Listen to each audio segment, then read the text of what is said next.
आपण 30 घेतलाय त्याला नंबर 1 दिलाय अंडर रूट 1 आपल्याला माहिती अंडर रूट 1 ची 10th स्टँडर्डमध्ये जो क्वाड्रेटिक इक्वेशन चॅप्टर आहे त्याच्यामध्ये सोल्युशन फाइंड करण्यासाठी किंवा आन्सर फाइंड करण्यासाठी 3 मेथड्स आहेत. Factorisation method, completing square method, formula method.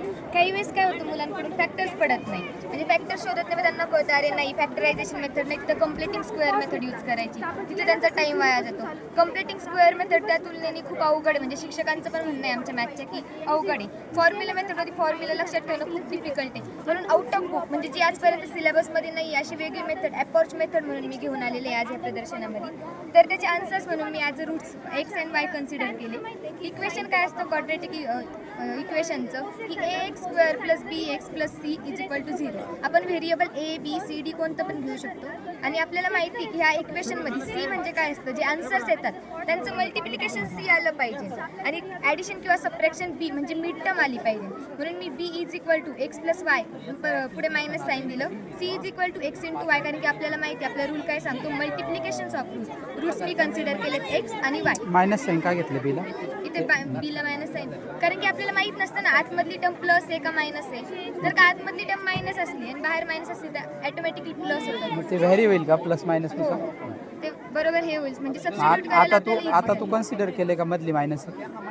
हो, आता जर तुम्ही मधली मायनस साईन कन्सिडर केली म्हणजे आपले हे रूट आपले वेगवेगळे असले तर बरोबर ते इक्वेशनमध्ये सबस्टिट्यूट करायला सोपं जातं. आता सी साठी मी नवीन फॉर्म्युला मॉडिफाय केला आहे, c = x² - d², जो की याचं एक्सप्लेनेशन मी इथे दिलं आहे. एक्स आणि वाय मी जे 2 रूट्स मानले आणि ते नंबर लाईनवर प्लॉट केले, मिड पॉईंट दिला. नंबर लाईनवर प्लॉट केले म्हणजे नंबर लाईनची लेफ्ट साईड ऑलवेज निगेटिव्ह असते आणि राईट साईड ऑलवेज पॉझिटिव्ह असते. एक्स आणि वाय माझे रूट्स आहेत, एम त्याचा मिड पॉईंट आहे. आता त्यांच्यामधलं डिस्टन्स मी ॲज अ डी म्हणून कन्सिडर केले, तर m - d केलं मला एक्सची व्हॅल्यू मिळेल, m + d केलं वायची व्हॅल्यू मिळेल. तर x = m - d and y = m + d. आपला रूल काय सांगतो ठीक आहे, ओके झालं, हे आलं पुढे. हो, आणि अजून एक न्यू फॉर्म्युला मिळाले, m = x + 2 x + y 2, कारण की मिड पॉईंट फॉर्म्युलेनुसार. हे 2 फॉर्म्युले यूज करून मी ऑटोमॅटिकली रूट्स फाइंड केले.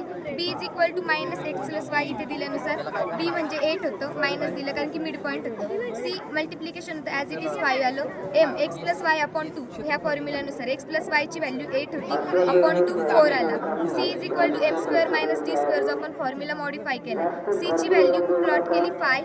m = 4, 4चा square - d, d². 5 = 4² - d². 5 = 16 -